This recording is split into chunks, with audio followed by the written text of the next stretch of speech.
بسم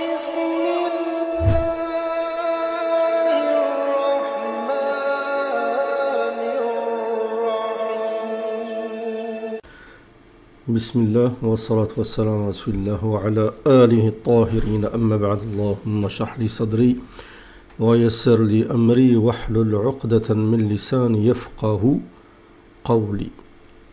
Donc nous allons aborder le sujet de Gog et Magog, donc avec l'épopée de Dhul Qarnayn, mais selon une vision particulière qui est citée, relatée par beaucoup, dont celui qui est sur cette vidéo, qui est le docteur Mustafa Mahmoud, bon, qui est très connu en Égypte, qui on pourrait le cataloguer comme un penseur musulman, un philosophe, ainsi de suite. Donc il s'exprime sur des questions liées à la religion, liées à la science. Et donc ici, il va parler un peu donc de la théorie qu'on appelle en fait la Terre creuse. D'accord? Et vous allez voir que c'est un peu lié d'une manière directe ou indirecte à la théorie de la Terre plate. Donc c'est pas ma théorie, d'accord? Mais vous allez trouver des choses semblables dans cette vidéo, des choses qui sont liées à ceci. Donc on va décrypter cette vidéo. Bon, il n'y a pas vraiment d'image, c'est difficile à trouver une vidéo comme ça que je peux mettre sur la chaîne. Bismillah. ذي القرنين في سورة الكهف ويصفه بأنه رحالة جواب آفاق، رحل إلى أقصى الغرب وإلى أقصى الشرق وإلى أقصى الشمال. Donc là, il parle de Dhul Qarnayn, qui est cité dans le Coran comme un explorateur, qui est parti aux confins donc, de l'Est, de l'Ouest et à l'extrême nord. وفي الخرائط العربية القديمة اللي رسمها الجغرافيين المسلمين القدامى أمثال الشريف الإدريسي. Il dit parmi les géographes qui ont établi, les anciens géographes musulmans qui ont établi donc des cartes. Vous savez, il y a des anciennes cartes. Avant, les explorateurs dessinaient des cartes. Ça, c'est dans toutes les civilisations et toutes les religions, mais notamment chez les musulmans, comme c'est le cas de Sharif al-Idrisi, comme Qazwini, comme al-Hawqal, et al-Mustawfi. نجد انهم حددوا على هذه الخرائط مكان يأجوج ومأجوج. Donc ils disent que sur leur carte, chaque fois ils désignaient un endroit comme étant l'endroit de Gog et Magog, là où se trouvent Gog et Magog. في أقصى الشمال في المناطق شمال سيبيريا. Donc ils disent que eux situaient donc l'endroit où se trouve Gog et Magog vers donc l'extrême nord. De surcroît en Sibérie. بعض هذه الخرائط عمرها 1000 سنة ونجد هذه الخرائط في أطلس تاريخ الإسلام. Donc il dit que ces cartes ont plus de 1000 ans et on retrouve donc ces cartes dans l'atlas de l'histoire musulmane. لمؤرخنا العظيم الدكتور حسين مؤنس. وذو القرنين في القرآن معجزته هي هذا الارتحال بأسباب ووسائل خارقة. Donc il dit le miracle de Dhul Qarnayn, c'est d'avoir établi cette exploration par des biais en fait, on va dire khariqa lil-'ada, qui en fait sont paranormaux, qui vont à l'encontre des biais tout à fait normaux. وبتمكين إلهي في أزمنة لم تكن فيها مواصلات ولا وسائل معروفة لقطع هذه المسافات الشاسعة. Il dit avec une aide divine pour pouvoir justement parcourir ces longues distances. À cette époque-là, avant, ce n'était pas possible de faire de si longues distances de manière si aisée, comme dans le cas de Dhul Qarnayn, comme ceci est relaté dans la sourate Al-Kahf. ويسألونك عن ذي القرنين قل سأتلو عليكم منه ذكرًا إنا مكنا له في الأرض وآتيناه من كل شيء سببا فأتبع سببا. Donc là, il cite les versets de Dhul Qarnayn, il t'interroge sur Dhul Qarnayn. Nous allons t'en citer des faits mémoraux, je crois qu'on dit comme ça. Nous l'avons établi sur la terre, nous lui avons donné donc les causes ou les voies ou les causes de toutes choses, ou les voies, d'accord? Et donc il a suivi les voies. Pour retrouver ces versets dans Surat Al-Kahf, c'est mieux de lire les versets dans Surat Al-Kahf. وهذا المدد من الأسباب الخارقة هو معجزة ذي القرنين اللي ربنا خصه بيها. Et donc il dit le miracle, c'est ces voies justement, ces causes qui vont à l'encontre donc des biais normaux, qui sont des causes paranormales, miraculeuses, qu'Allah Azza wa Jalla a accordé donc à Dhul Qarnayn. وأنا دايما لما بقرأ الآيات اللي حكت عن هذه الرحلة دايما أتوقف عند آية أتمعنها طويلا. الآية اللي بتقول حتى إذا بلغ مطلع الشمس وجدها تطلع على قوم لم نجعل لهم من دونها سترا.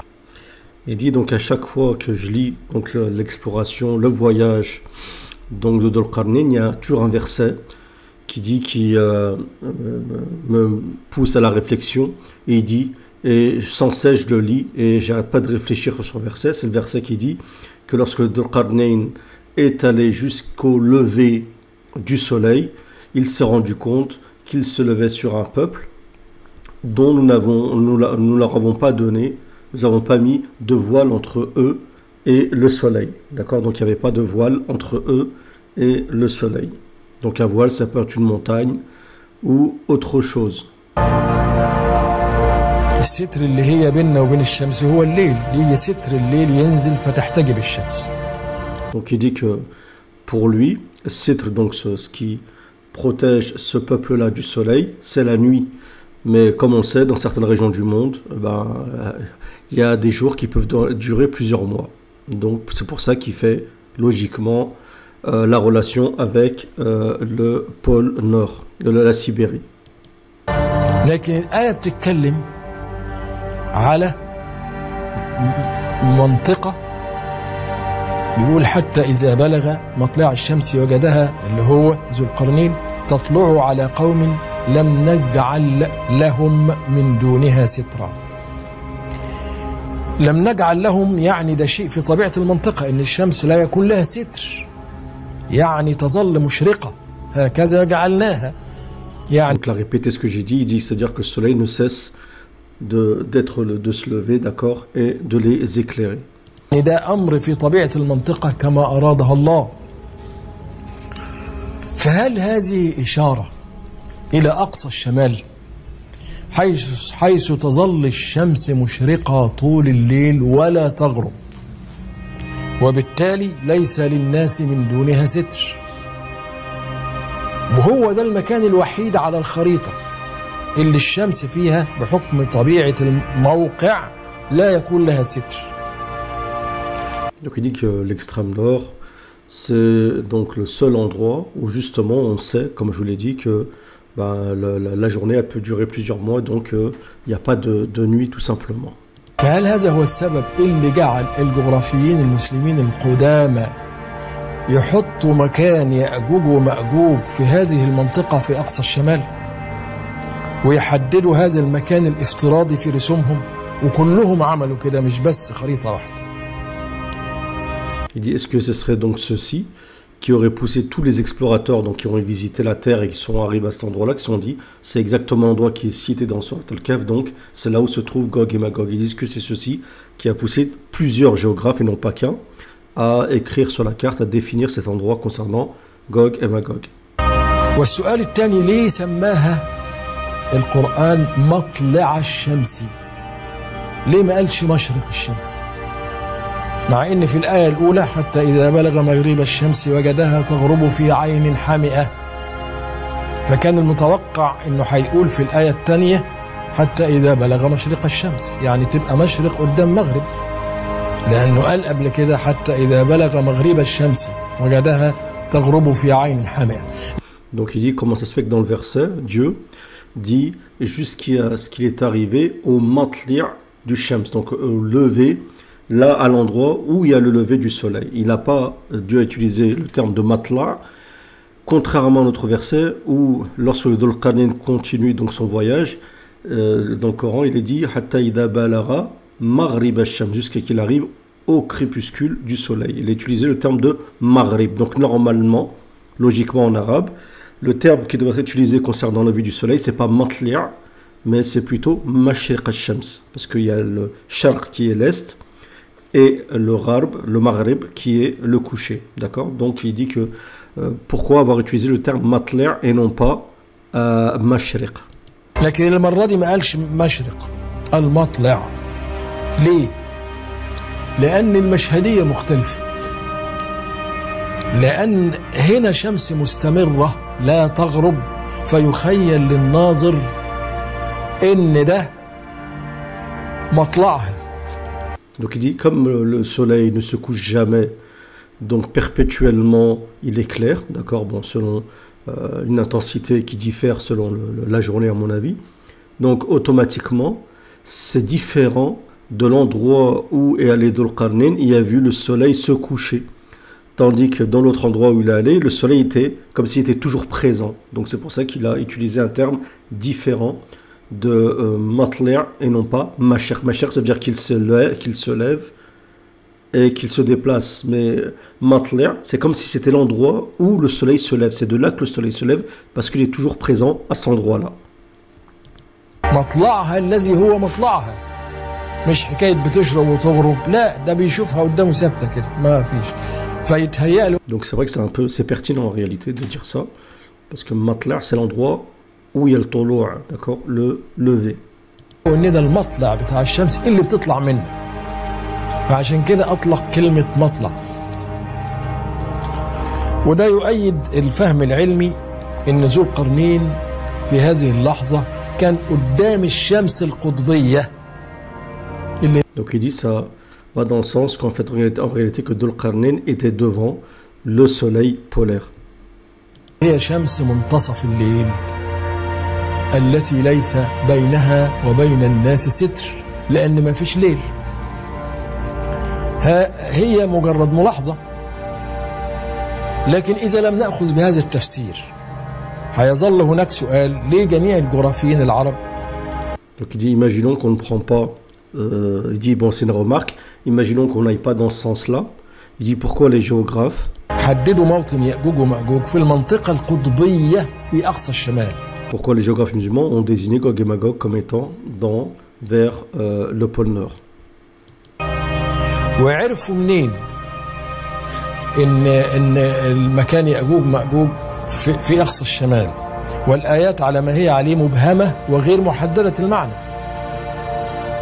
هو رأي أستريح إليه كلما شاهدت هذا الفيلم ورأيت الشمس ولا ستر طبيعي بينها وبين الناس.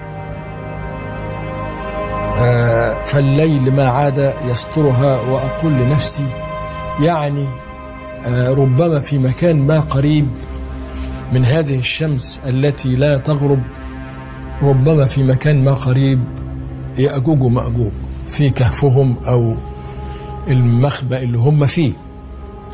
Donc il dit que c'est possible que quand je vois ce verset, que je m'imagine qu'il y a justement Gog et Magog à cet endroit-là, qui se trouvent par exemple dans des cavernes. Il y en a qui disent qu'ils sont donc sous terre. وأذكر بالمناسبة الكلام الكتير اللي اتقال عن الأرض المجوفة. هولو إيرث والكتب اللي كتبت كتير عن الأرض المجوفة وإنها الأرض من جوه مجوفة ومفتوحة من ناحيتين من ناحية القطبين. وإن Donc il y a une thèse il a dit Hollow Earth. Donc moi je connais pas vraiment cette hypothèse, mais c'est l'hypothèse de la Terre creuse, comme quoi il y aurait donc une ouverture, je crois, au pôle Nord et au pôle Sud, et il y aurait donc sous terre des sortes de canaux, des sortes de souterrains qui emmèneraient d'un pôle à l'autre. Donc je voulais vous lire par rapport à donc Hollow Earth, donc c'est la Terre creuse. Donc, la Terre creuse est un concept proposant que la planète Terre soit entièrement creuse ou contienne un espace intérieur substantiel, notamment suggéré par Edmond Halley à la fin du XVIIe siècle. La notion a été réfutée d'abord provisoirement par Pierre Bouguer. Il était parfois défendu jusqu'au milieu du XIXe siècle, notamment par John Cleves Simon et Jeremiah Reynolds, mais à cette époque, il fait partie de la pseudo-science populaire et n'était plus qu'une hypothèse scientifiquement scientifiquement viable. Le concept d'une terre creuse revient encore dans le folklore comme prémisse de la fiction souterraine, un sous-genre de la fiction d'aventure. Dans les temps anciens, le concept d'une terre souterraine, la terre de la terre, est apparu dans la mythologie, le folklore et les légendes. L'idée de royaume souterrain semblait discutable et s'est entrelacée avec le concept de lieu d'origine ou d'au-delà, tel que le monde souterrain grec, le Svar, je sais pas quoi là, Svar, Talafaimir, Emr nordique, l'enfer chrétien et le Sheol juif, comme le dit dans le Zohar et Essed l'Abraham. L'idée d'un royaume souterrain est également mentionnée dans la croyance bouddhiste tibétaine. Selon une histoire de la tradition bouddhiste tibétaine, il existe une ancienne ville appelée Shambhala qui est située à l'intérieur de la terre. Selon les Grecs de l'Antiquité, il y avait des cavernes sur la surface qui étaient des entrées menant aux enfers, dont certains étaient des cavernes de Tanaron en Laconie, de Troézen en Argolide, des Phia en je sais pas quoi. Dans les termes, franchement, sont compliqués. Dans les légendes Thrace et Das, il est dit qu'il y a des cavernes occupées par un ancien dieu appelé Zalmoxis. Dans la région mésopotamienne, il y a l'histoire d'un homme qui, après avoir traversé l'obscurité d'un tunnel dans la montagne de Machu, est entré dans un jardin souterrain. Tac, tac.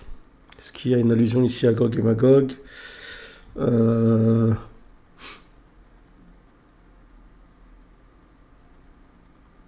après, vous pouvez lire, hein, ça, revenir sur Wikipédia et regarder ce qui est dit sur donc, la Terre creuse, tout simplement. Donc voilà, en tout cas, c'est bon, voilà, c'est une hypothèse. Hein.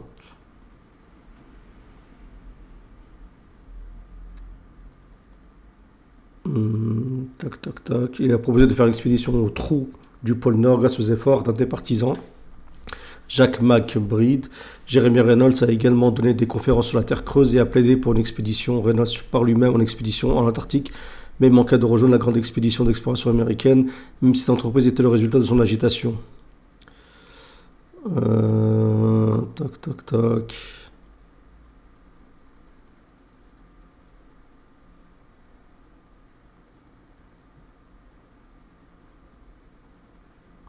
Ah oui, bon, ça rejoint aussi, c'est vrai, la race hyperborée. Donc l'origine de l'humanité proviendrait de là-bas. Donc voilà. Donc, je vous invite à regarder ça. Qu'est-ce qui est dit ici?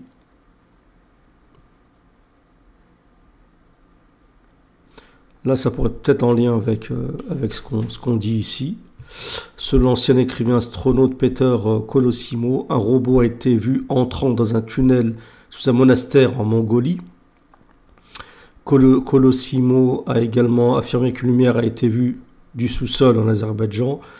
Et d'autres écrivains astronautes tels que Robert Charroux ont lié ses activités aux ovnis.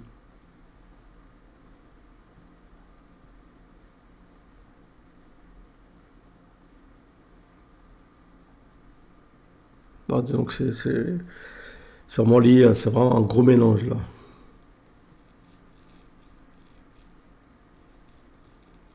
Une race préhistorique supérieure avait construit un nid d'abeilles de grottes dans la terre et que leurs descendants dégénérés, connus sous le nom de Déro, y vivent encore. Donc ça fait penser un peu à Gog et Magog, utilisant des machines fantastiques abandonnées par les races anciennes pour tourmenter ceux d'entre nous qui survivent à la surface.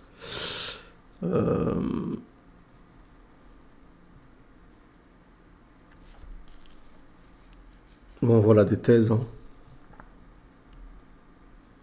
Ah bah, c'est long. Hein. Donc, on va pas tout lire. Donc voilà, vous pouvez revenir sur l'article. Je vous mettrai le lien, Inch'Allah Ta'ala, comme ça au moins, vous pourrez voir cette hypothèse. عن الأرض المجوفة وإنها الأرض من جوه مجوفة ومفتوحة من ناحيتين، من ناحية القطبين، وإن هي مسكونة وإن هي مضاءة من جوه بالصخور المشعة. Donc il dit donc qu'il y a une correspondance entre les deux pôles avec une terre creuse, des souterrains et éclairée par des roches luminescentes. Je vais essayer d'accélérer. Autrement, il parle un peu lentement. وبعدين شهادة الطيار اللي تاه في السكة وشاف إن في ناس طالعين أقزام من عند القطب الشمالي من فتحة في القطب الشمالي. Il dit aussi un explorateur qui s'est perdu, qui a vu des sortes de nains sortir d'un souterrain au pôle Nord.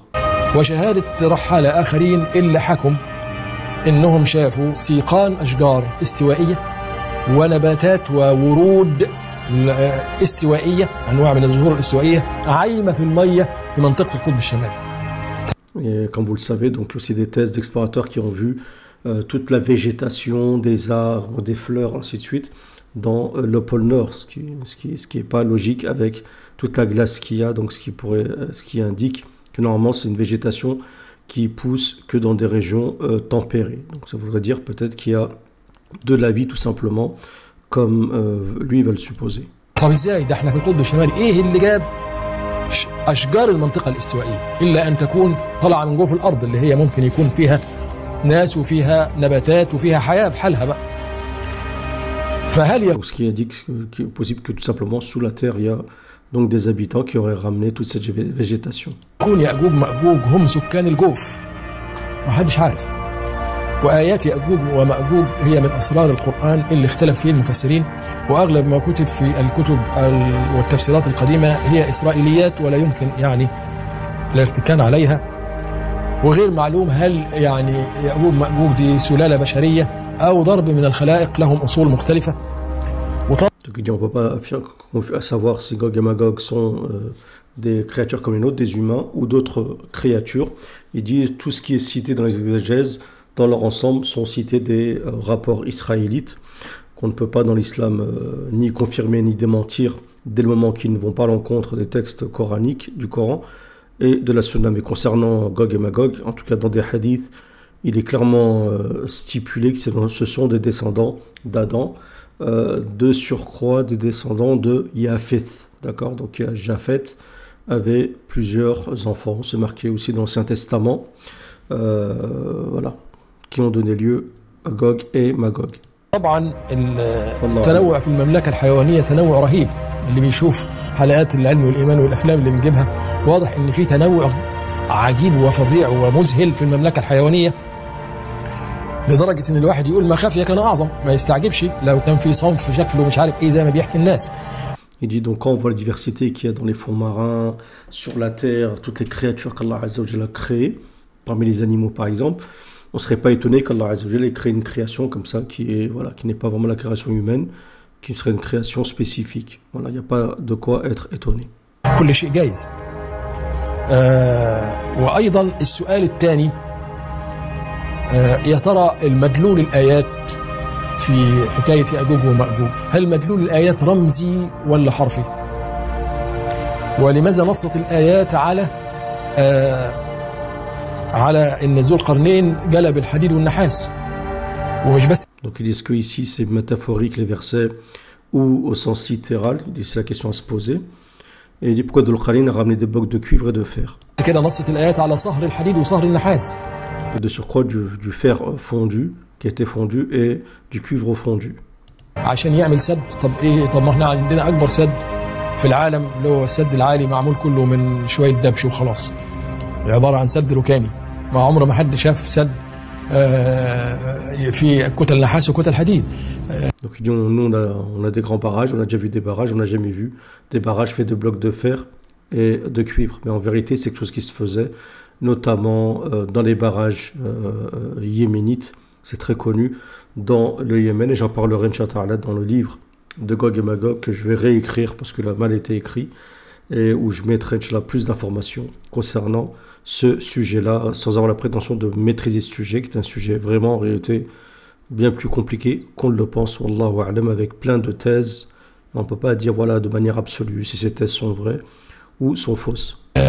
فده ينفي تفسير البعض بأن حكاية السد بتاع يأجوج ومأجوج هو سد بيقوم علشان الحفاظ على الناس من الفيضانات المتكررة.